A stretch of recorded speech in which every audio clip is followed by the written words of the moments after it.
0 ಮತ್ತೊಂದು 0. ಸತತ 2 ಪಂದ್ಯಗಳಲ್ಲಿ ಡಕ್ಔಟ್ ಆಗಿ ಪೆವಿಲಿಯನ್ ಕಡೆಗೆ ತಲೆ ತಗ್ಗಿಸಿ ಹೋಗುತ್ತಿದ್ದ ಆ ವ್ಯಕ್ತಿಯನ್ನ ನೋಡಿ ಇಡೀ ಜಗತ್ತೇ ನಗ್ತಾ ಇತ್ತು. ಇವನ ಕತೆ ಮುಗೀತು, ವಯಸ್ಸಾಗಿದೆ, ಫಾರ್ಮ್ ಹೋಯಿತು ಅಂತ ಸೋಷಿಯಲ್ ಮೀಡಿಯಾದಲ್ಲಿ ಟ್ರೋಲ್ ಮಾಡಿದ್ದು.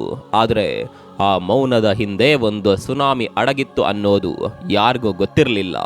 ಅದೇ ಮೈದಾನ, ಅದೇ ಎದುರಾಳಿಗಳು, ಮೈದಾನದಲ್ಲಿ ಒತ್ತಡ ಅಂದರೆ ಎಂಥದ್ದು ಅಂತ ಗೊತ್ತಾ? ಉಸಿರಾಡಲು ಕಷ್ಟವಾಗುವಂತಹ ಪರಿಸ್ಥಿತಿ. ಆ ಪರಿಸ್ಥಿತಿಯಲ್ಲಿ ನಿಂತು ಆ ವ್ಯಕ್ತಿ ಜಗತ್ತಿಗೆ ಒಂದು ಸಂದೇಶ ಕೊಟ್ಟರು. ಅದು ಕೇವಲ ಬ್ಯಾಟ್ನಿಂದ ಬಂದ ರನ್ನಲ್ಲ, ಅದು ಅವರ ಬದುಕಿನ ಪಾಠ. Pressure is A privilege. ಒತ್ತಡ ಅನ್ನೋದು ಒಂದು ಸೌಭಾಗ್ಯ. IPL 2026ರ 57ನೇ ಪಂದ್ಯ. RCB ಅಭಿಮಾನಿಗಳ ಪಾಲಿಗೆ ಅದು ಕೇವಲ ಒಂದು ಮ್ಯಾಚ್ ಆಗಿರಲಿಲ್ಲ, ಅದು ಅಗ್ನಿ ಪರೀಕ್ಷೆ. ಅದರಲ್ಲೂ ವಿರಾಟ್ ಕೊಹ್ಲಿ ಎನ್ನುವ ಕ್ರಿಕೆಟ್ ಲೋಕದ ಧ್ರುವ ತಾರೆಗೆ ಇದು ಅಸ್ತಿತ್ವದ ಪ್ರಶ್ನೆಯಾಗಿತ್ತು. ಕಳೆದ 2 ಪಂದ್ಯಗಳಲ್ಲಿ ಅವರು ಶೂನ್ಯಕ್ಕೆ ಔಟ್ ಆಗಿದ್ರು. ಒಬ್ಬ ಚಾಂಪಿಯನ್ ಆಟಗಾರ ಸತತವಾಗಿ ವೈಫಲ್ಯ ಅನುಭವಿಸುವ ಆ ನೋವು ಇದೆಯಲ್ಲ, ಅದು ಶಬ್ದಗಳಿಗೆ ನಿಲುಕದ್ದು. ಆದರೆ ಈ ಪಂದ್ಯದಲ್ಲಿ ವಿರಾಟ್ ಕೊಹ್ಲಿ ಒಂದು ಮಾಂತ್ರಿಕ ಇನ್ನಿಂಗ್ಸ್ ಆಡ್ತಾರೆ. 105 ರನ್ಗಳ ಅಮೋಘ ಶತಕ. ಈ ಶತಕದ ಹಿಂದೆ ಬರೀ ರನ್ಗಳಿಲ್ಲ, ಒಬ್ಬ ಮನುಷ್ಯ ತನ್ನ ಸೋಲನ್ನ ಹೇಗೆ ಮೆಟ್ಟಿ ನಿಲ್ತಾನೆ ಎನ್ನುವ ಕತೆ ಇದೆ. ಇವತ್ತಿನ ಈ ವಿಡಿಯೋದಲ್ಲಿ ನಾವು ಕೊಹ್ಲಿಯ ಈ ಮಾಸ್ಟರ್ ಕ್ಲಾಸ್ ಶತಕದ ಒಳಗಿನ ರಹಸ್ಯಗಳನ್ನ, ಅವರು ಪಂದ್ಯದ ನಂತರ ಹೇಳಿದ ಆ ಒಂದು ಅದ್ಭುತ ಮಾತಿನ ಅರ್ಥವನ್ನ ಬಿಚ್ಚಿಡ್ತೀವಿ. ವಿಡಿಯೋವನ್ನ ಪೂರ್ತಿ ನೋಡಿ, ಯಾಕಂದ್ರೆ ಇದು ಕೇವಲ ಕ್ರಿಕೆಟ್ ಅಲ್ಲ, ಇದು ಲೈಫ್ ಲೆಸನ್. ಹಾಗಾದ್ರೆ ಸತತ 2 ವೈಫಲ್ಯಗಳ ನಂತರ ಕೊಹ್ಲಿ ವಿಶ್ವವೇ ಬೆರಗಾಗುವಂತೆ ಅಬ್ಬರಿಸಿದ್ದು ಹೇಗೆ, ಎಲ್ಲವನ್ನ ತೋರಿಸ್ತೀವಿ. ಸ್ನೇಹಿತರೆ ನಮಸ್ಕಾರ, ಚರಿತ್ರೆಯ ಮತ್ತೊಂದು ವಿಡಿಯೋಗೆ ನಿಮಗೆಲ್ಲ ಪ್ರೀತಿಯ ಸ್ವಾಗತ.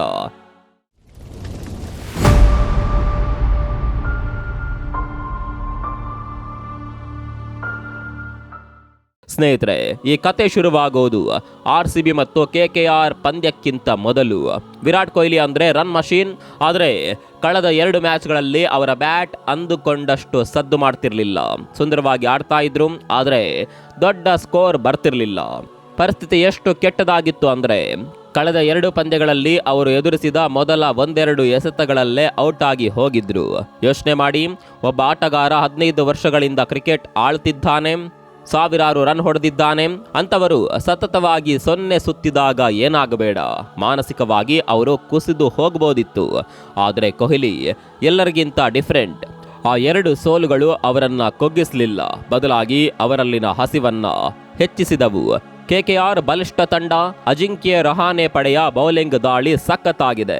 ಅಂತಹ ತಂಡದ ವಿರುದ್ಧ ಚೇಸಿಂಗ್ ಮಾಡೋದು ಸುಲಭದ ಮಾತಲ್ಲ.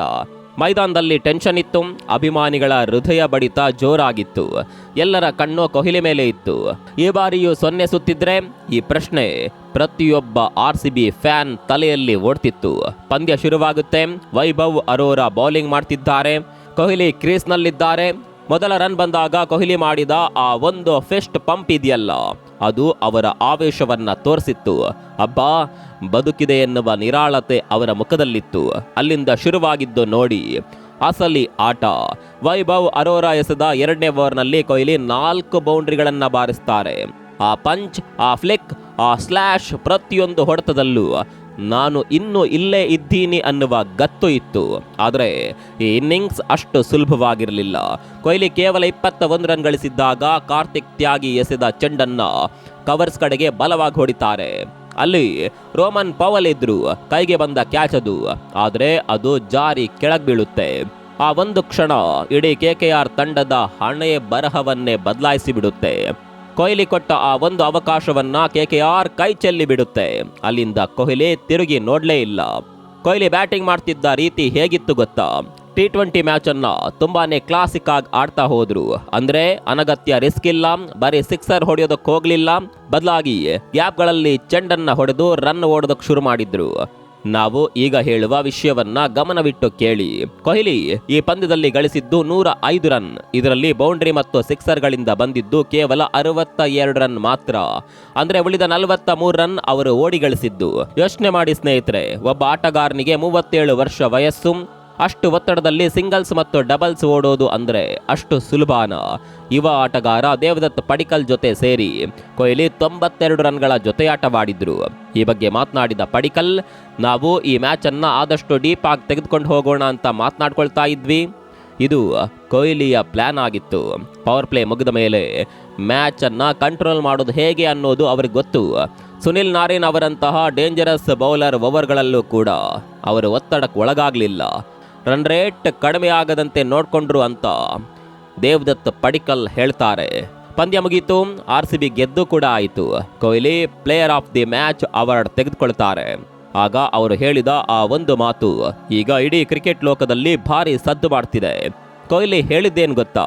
ಪ್ರೆಷರ್ ಈಸ್ ಎ ಪ್ರಿವಿಲೇಜ್, ಅಂದ್ರೆ ಒತ್ತಡ ಅನ್ನೋದು ಒಂದು ಸೌಭಾಗ್ಯ. ಯಾಕೆ ಹೀಗಂದ್ರು ಗೊತ್ತಾ? ಕೊಹ್ಲಿ ಪ್ರಕಾರ ನೀವು ಚೆನ್ನಾಗಿ ಆಡ್ತಿರುವಾಗ ಸ್ವಲ್ಪ ಆಲಸಿಕೆ ಬರಬಹುದು, ಫೋಕಸ್ ತಪ್ಪೋದು. ಆದರೆ ಯಾವಾಗ ನೀವು ಫೇಲ್ ಆಗ್ತೀರೋ, ಯಾವಾಗ ನಿಮ್ಮ ಮೇಲೆ ಒತ್ತಡ ಬೀಳುತ್ತೋ, ಆಗ ನೀವು ಮೈದಾನದಲ್ಲಿ ಮತ್ತಷ್ಟು ಕಷ್ಟಪಟ್ಟು ಕೆಲಸ ಮಾಡ್ತೀರಿ. ಆ 2 ಡಕ್ಗಳು ಕೊಹ್ಲಿಯನ್ನ ನೆಟ್ಸ್ನಲ್ಲಿ ಹೆಚ್ಚು ಬೆವರಿಸುವಂತೆ ಮಾಡಿದವು. ಅವರಲ್ಲಿನ ಆ ಹಸಿವನ್ನ ಜಾಗೃತಗೊಳಿಸಿದವು. ನನ್ನ ಹೊಟ್ಟೆಯಲ್ಲಿ ಆ ನರ್ವಸ್ನೆಸ್ ಇತ್ತು ಅಂತ ಕೊಹ್ಲಿ ಕೂಡ ಒಪ್ಕೊಂಡಿದ್ದಾರೆ. ನೋಡಿ, ಅಷ್ಟು ದೊಡ್ಡ ಆಟಗಾರ ನಾನು ನರ್ವಸ್ ಆಗಿದ್ದೆ ಅಂತ ಹೇಳ್ಕೊಳ್ಳೋದಕ್ಕೆ ನಾಚಿಕೆ ಪಡಲಿಲ್ಲ. ಆ ನರ್ವಸ್ನೆಸ್ ಅವರನ್ನು ಬೆಸ್ಟ್ ಪರ್ಫಾರ್ಮೆನ್ಸ್ ಕೊಡೋದಕ್ಕೆ ಪ್ರೇರೇಪಿಸಿತು. ಇದನ್ನೇ ನಾವು ಲೈಫ್ಗೂ ಅಪ್ಲೈ ಮಾಡ್ಕೊಳ್ಬಹುದು. ಜೀವನದಲ್ಲಿ ಕಷ್ಟ ಬಂದಾಗ, ಟೆನ್ಷನ್ ಆದಾಗ ನಾವು ಹೆದರ್ತೀವಿ. ಆದರೆ ಕೊಹ್ಲಿ ಹೇಳ್ತಾರೆ, ಆ ಟೆನ್ಷನನ್ನು ಎಂಜಾಯ್ ಮಾಡಿ. ಯಾಕಂದರೆ ಆ ಟೆನ್ಷನ್ ನಿಮ್ಮನ್ನು ಇನ್ನೂ ಒಳ್ಳೆಯ ವ್ಯಕ್ತಿಯನ್ನಾಗಿ ಮಾಡುತ್ತೆ. ಸ್ನೇಹಿತರೆ, ಕೊಹ್ಲಿ ಅವರ ಈ ಶತಕದ ಬಗ್ಗೆ ಮಾತನಾಡುವಾಗ ನಾವು ಕೇವಲ ರನ್ಗಳ ಬಗ್ಗೆ ಮಾತನಾಡಿದರೆ ಸಾಲದು.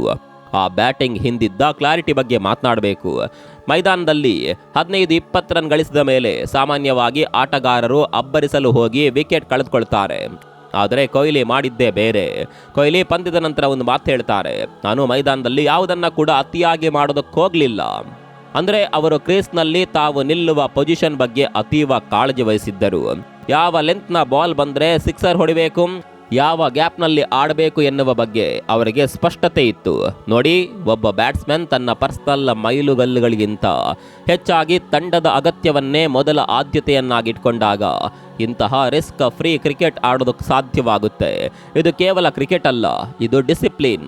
ಅತಿರೇಕದ ಹೊಡೆತಗಳಿಲ್ಲದೆ, ಬೌಂಡ್ರಿಗಳನ್ನೇ ನೆಚ್ಚಿಕೊಳ್ಳದೆ ಶತಕ ಬಾರಿಸೋದು ಅಂದರೆ ಅದು ಕೊಹ್ಲಿಗೆ ಮಾತ್ರ ಸಾಧ್ಯವಿರುವ ಕಲೆ. ಈಗ ಎಲ್ಲರ ಮುಂದಿರುವ ಪ್ರಶ್ನೆ ಒಂದೇ, 37ನೇ ವಯಸ್ಸಿನಲ್ಲೂ ಕೊಹ್ಲಿ ಇಷ್ಟು ಎನರ್ಜಿಯಿಂದ ಆಡ್ತಿದ್ದಾರಲ್ಲ, ಇದು ಎಷ್ಟು ದಿನ ನಡೆಯುತ್ತೆ? ಕೊಹ್ಲಿಯ ಮಾತುಗಳಲ್ಲೇ ಅದಕ್ಕೆ ಉತ್ತರ ಇದೆ. ಅವ್ರು ಹೇಳ್ತಾರೆ, ನಾನು ಈ ಆಟವನ್ನು ಪ್ರೀತಿಸ್ತೇನೆ, ಇದು ಒಂದಿನ ಮುಗಿಯುತ್ತೆ ಅನ್ನೋದು ನನಗೆ ಗೊತ್ತು. ಅದಕ್ಕಾಗಿಯೇ ಪ್ರತಿದಿನವನ್ನು ನಾನು ಪೂರ್ತಿಯಾಗಿ ಅನುಭವಿಸುತ್ತೇನೆ ಅಂತ ಅವ್ರು ಹೇಳ್ತಾರೆ. ಈ ಹಸಿವು, ಈ ಫಿಟ್ನೆಸ್ ನೋಡಿದರೆ ಕೊಹ್ಲಿ ಇನ್ನೂ ಕೂಡ 3-4 ವರ್ಷ ಆರಾಮವಾಗಿ ಕ್ರಿಕೆಟ್ ಲೋಕವನ್ನು ಆಳ್ತಾರೆ ಅನ್ನೋದರಲ್ಲಿ ಸಂಶಯವೇ ಇಲ್ಲ.